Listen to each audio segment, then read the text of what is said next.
Morning students.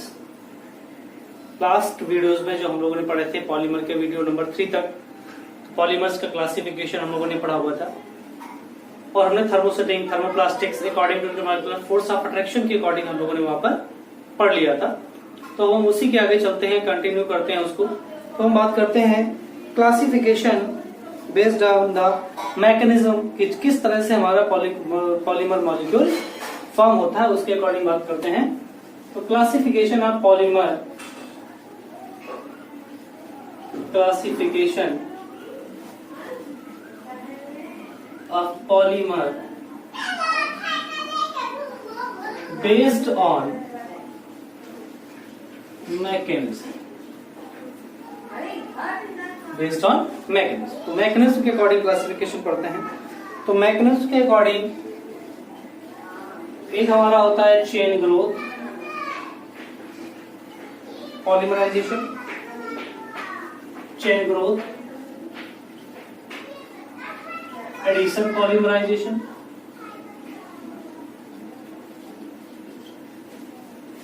And second part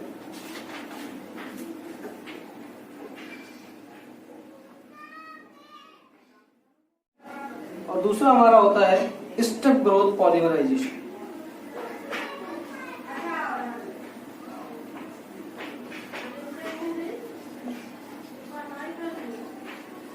step growth polymerization, दो part पढ़ते हैं, chain growth, addition polymerization and step growth polymerization. तो हम बात करते हैं chain growth polymerization. Chain growth polymerization मतलब इसमें क्या होता है, जो हमारी पॉलीमरिक चेन है एक टाइप की फ्री रेडिकल मैकेनिज्म होती है, धीरे धीरे करके जुड़ते चलते हैं। तो chain growth polymerisation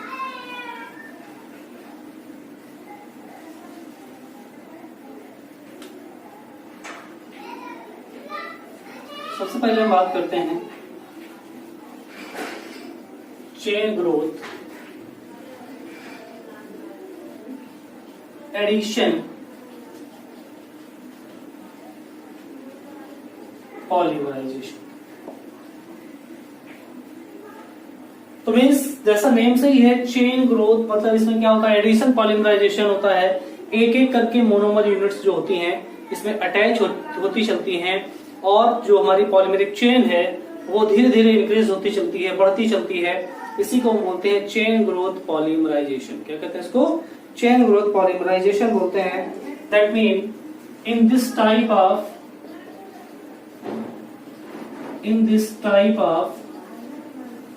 polymerization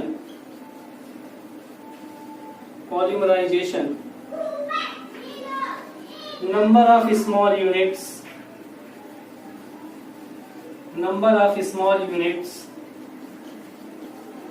or monomer unit attach one by one like the simple addition process।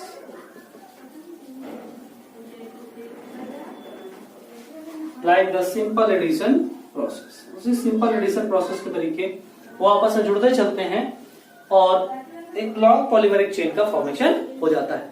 अब जब हमारा एडिशन पॉलीमराइजेशन होता है तो इसके कई सारे टाइप होते हैं, किस तरह से एडिशन हो रहा है, फिर रेडिकल एडिशन हो रहा है या स्टेप ग्रोथ एक एक करके जुड़ रहे हैं, कैसे जुड़ रहे हैं, तो वो सारी चीजें हम यहाँ पर अभी कंटिन्यू स्टडी करते हैं। तो हम इसी के पार्ट देखते हैं, free radical mechanism.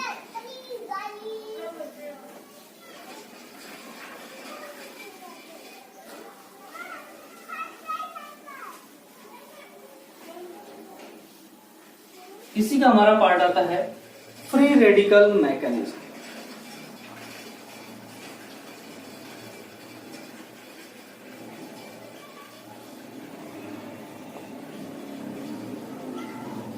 Free radical mechanism. तो फ्री रेडिकल मैकेनिज्म एक्चुअली जो होती है यहाँ पर पेरोक्साइड्स की प्रेजेंस में होती है, पेरोक्साइड्स की वजह से वहां पर फ्री रेडिकल मैकेनिज्म होती है। तो मीन्स फ्री रेडिकल मैकेनिज्म की मेन प्रॉपर्टी क्या होगी, this is initiated by peroxide. अब यहां पर हम बेसिकली लेते हैं बेंजोइल परऑक्साइड। बेंजोइल परऑक्साइड ये एक्चुअली एक इनिशिएटर का काम करता है फ्री रेडिकल मैकेनिज्म में। बेंजोइल परऑक्साइड तो फ्री रेडिकल मैकेनिज्म होती है, और जिसकी वजह से क्या होता है, हमारे फ्री रेडिकल्स का फॉर्मेशन होता है। और फ्री रेडिकल्स फॉर्मेशन में जो हमारी मैकेनिज्म होती है उसमें क्या क्या स्टेप होते हैं वो हम बात करते हैं। तो इसमें हमारा जो पहला स्टेप होता है वो स्टेप होता है चेन इनिशिएशन स्टेप। पहला स्टेप हमारा होता है chain initiation. That mean chain का स्टार्ट होना, चेन किस तरह से इनिशिएट करती है उसी को बोलते हैं चेन इनिशिएशन स्टेप होता है। तो किस तरह से हमारी पॉलीमेरिक चेन स्टार्ट हो रही है तो उसके लिए बात करते हैं चेन इनिशिएशन स्टेप। तो यहाँ पर एक्चुअली क्या होता है, जो हमारा परऑक्साइड होता है उसका होमोलिटिक फिजन होता है, होमोलिटिक क्लीवेज होता है। इसी वजह से ऑर्गेनिक परऑक्साइड यहाँ पर लिया जाता है। बेंजोइल परऑक्साइड जैसे हमने ले लिया, सपोज दैट ये हमारा कोई परऑक्साइड था RCOO, ये हमारा परऑक्साइड था। तो इस परऑक्साइड में क्या होता है, होमोलिटिक फिजन होता है। यहीं से ये अपना इलेक्ट्रॉन लेके चला जाता है और ये इलेक्ट्रॉन अपना ले लेता है। तो यहां पर हमारा जो फ्री रेडिकल बन जाता है ये इस तरह से हमारा फ्री रेडिकल का फॉर्मेशन यहाँ पर हो जाता है। तो ये जो फ्री रेडिकल बन जाता है इसी से हमारी चेन रिएक्शन का स्टार्टिंग हो जाती है, और इस फ्री रेडिकल की वजह से यहाँ पर रिएक्शन स्टार्ट हो जाती है। क्योंकि फ्री रेडिकल जो होता है ये अनस्टेबल फॉर्म होता है। ये हमारा होता है परऑक्साइड। परऑक्साइड एक्चुअली क्या होता है, जब दो ऑक्सीजन हमारे देखो सिंगल बॉन्ड से आपस में जुड़े हुए हैं ये दोनों, तो यही हमारा जो है परऑक्साइड लिंकेज है। और यहाँ पर होमोलिटिक क्लीवेज यहाँ पर फॉलो होता है, शो होता है। तो ये हमारा जो बनता है ये परऑक्साइड रेडिकल हमारा इस तरह से बन जाता है, और ये अनस्टेबल होता है। बीइंग अनस्टेबल होने की वजह से ये किसी भी रिएक्शन को स्टार्ट करने का वर्क कर देता है। दैट मीन हमारा फ्री रेडिकल पॉलीमराइजेशन में पहला हमारा जो होता है चेन इनिशिएशन, कि पॉलीमरिक चेन स्टार्ट किस तरह से हुई। जब तक पॉलीमरिक चेन स्टार्ट ही नहीं होगी, रिएक्शन नहीं होगी, तो उसके लिए हमारा क्या होता है, जो परऑक्साइड होता है वो ब्रेक कर जाता है, किसके परऑक्साइड आयन से ब्रेक करता है। और होमोलिटिक फ्री क्लीवेज यहाँ होता है means this shows homolytic cleavage. That mean अपना अपना इलेक्ट्रॉन लेके बिल्कुल अलग हो जाते हैं, किसी से कोई मतलब नहीं होता, बराबर बराबर साझेदारी ब्रेक हो जाती है। तो सेकेंड स्टेप हमारा आता है यहाँ पर चेन प्रोपेगेशन का। सेकेंड स्टेप हमारा चेन प्रोपेगेशन का होता है। तो चेन प्रोपेगेशन देखो यहाँ से एल्काइल रेडिकल से कैसे हमारा फ्री रेडिकल से स्टार्ट होता है। तो फ्री रेडिकल में भी एक्चुअली क्या होता है, जैसे हमारा ये है RCO और O, तो इसके पास भी देखो इलेक्ट्रॉन की कमी है, डिफिशियंसी है। तो ये एक्चुअली इधर शिफ्ट होता है, और इधर शिफ्ट होने की वजह से ये बॉन्ड डिसबैलेंस होता है। और डिसबैलेंस होने की वजह से होता क्या है कि एक बॉन्ड इसका इलेक्ट्रॉन इधर और इसका इलेक्ट्रॉन इधर, लेकिन हमें यहाँ से एल्किल फ्री रेडिकल मिल जाता है, और साथ में हमारा ये कार्बन डाइऑक्साइड क्या मिल जाता है ना, एल्किल फ्री रेडिकल हमें यहाँ से रिमूव हो गया, मिल जाता है हमें। मींस परऑक्साइड जो हमारा होता है वो फाइनली हमें एल्किल फ्री रेडिकल दे देता है, और यही एल्किल जो फ्री रेडिकल है हमारा ये रिएक्शन को स्टार्ट करने का काम करता है। रिएक्शन इसी से हमारी स्टार्ट होती है, इनिशिएट होती है। This is the alkyl free radical, alkyl free radical, और इससे हमारी चेन स्टार्ट हो जाती है। तो अब हम बात करते हैं चेन प्रोपेगेशन की। इनिशिएट तो हो गई, अब प्रोपेगेट दैट मीन आगे स्टार्ट करती है, आगे प्रोसीड करती है। तो चेन इनिशिएशन के बाद हमारा आता है chain propagation.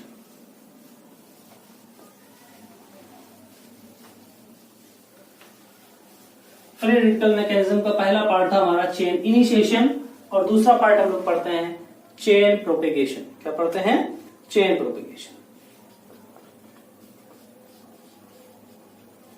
Chain propagate, propagate मतलब वन बाय वन करके इनिशिएट करता है। अब जैसे इनिशिएशन हमने घर बनाना शुरू किया तो एक ब्रिक जो रखी रहती है इनिशिएशन, और बाद में उन्हीं को हमने रिपीट कर दिया तो दीवार बननी शुरू हुई, दैट इज प्रोपेगेट करना। प्रोपेगेट करती चली जाती है, और बाद में सबसे लास्ट में हमारा स्टेप आता है टर्मिनेशन, बंद कर देना, और छत पड़ जाती है, सारा सब कुछ बंद हो जाता है। तो दैट इज चेन प्रोपेगेशन।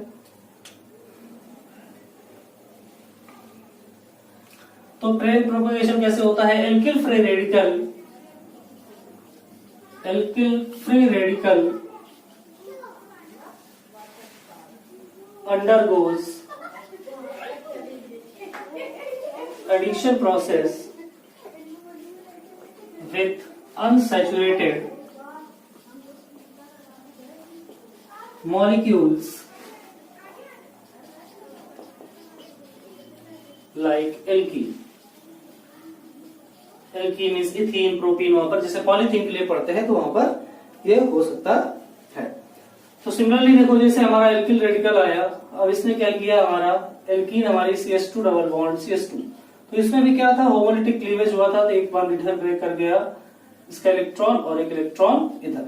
तो इस तरह से हमारा जो एल्किल फ्री रेडिकल है इसके साथ अटैच हो जाएगा और अटैच होकर इसमें इनिशिएशन स्टार्ट हो जाएगा, रखेंगे CH2 single bond CH2 radical. इस तरह से फिर हमारा एक रेडिकल इसमें अटैच होगा और अटैच होने के साथ साथ में हमारा इसका जो सेकंड स्टेप आएगा वो CH2 सिंगल बॉन्ड CH2, और ये भी एक एल्किल रेडिकल की तरीके ही काम करने लगा। और फिर से हमारा CH2 डबल बॉन्ड CH2, यहाँ पर भी होमोलिटिक क्लीवेज होता था एल्किन मॉलिक्यूल में, तो ये हमारा एल्किल ग्रुप इधर से जुड़ गया और ये हमारा फिर स्टार्ट हो गया, that mean CH2 single bond CH2 single bond CH2, और फिर से रेडिकल बन गया। और इस तरह से हमारी जो चेन है स्टार्ट होती रहती है, इसी तरह से CH2 रेडिकल इसमें अटैच होते चलते हैं और चेन हमारी प्रोपेगेट होते चलती है और लॉन्ग पॉलीमेरिक चेन हमें फॉर्म हो जाती है। फिर लास्ट स्टेप हमारा आता है चेन टर्मिनेशन। थर्ड स्टेप हमारा आता है चेन टर्मिनेशन। एक लिमिटेड नंबर ऑफ कार्बन की जब चेन बन जाती है तो उसके बाद चेन हमारी बंद होनी शुरू हो जाती है, उसी को बोलते हैं हम चेन टर्मिनेशन स्टेप। तो चेन टर्मिनेशन स्टेप में हमारे क्या होते हैं, यहाँ पर जैसे कि CH2 बहुत सारी यूनिट यहाँ पर जुड़ गई और जुड़ने के बाद यहाँ पर क्या जाता है, CH2 रेडिकल लास्ट में फॉर्मेशन होता है। तो ये CH2 हमारा जो रेडिकल है ये फिर से अगेंस्ट जुड़ता है दूसरे इसी तरह के रेडिकल से CH2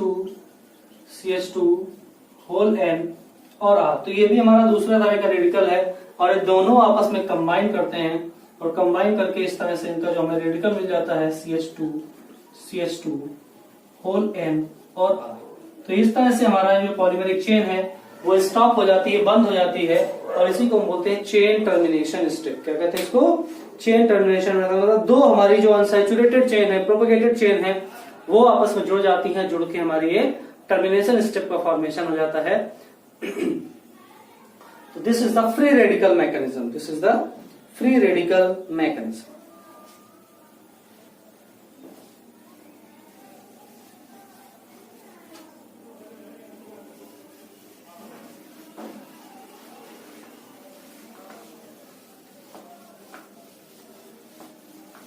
अब फ्री रेडिकल मैकेनिज्म में ही हम लोग पढ़ते हैं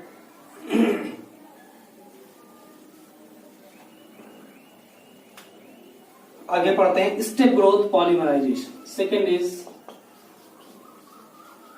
स्टेप ग्रोथ पॉलीमराइजेशन।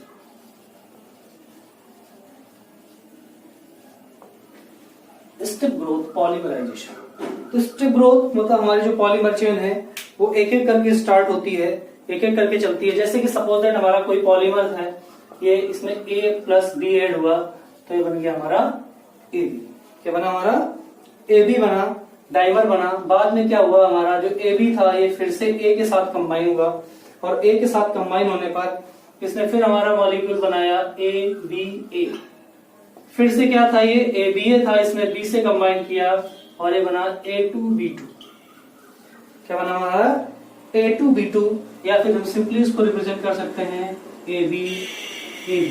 तो ये हमारी पॉलीमेरिक चेन इसी तरह से स्टार्ट होती चलती है और इस तरह से बीच में बहुत सारे स्टेप आते हैं।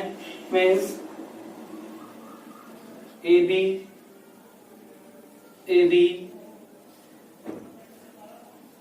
Plus n number of A plus n number of B।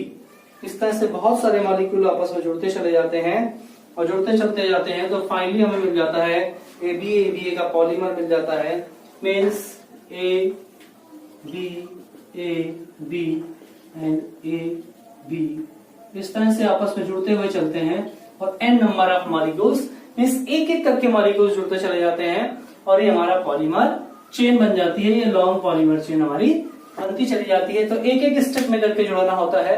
तो this is the step growth polymerization. इसको क्या बोलते हैं? स्टेप ग्रोथ पॉलीमराइजेशन कहते हैं। तो this is the classification of polymers.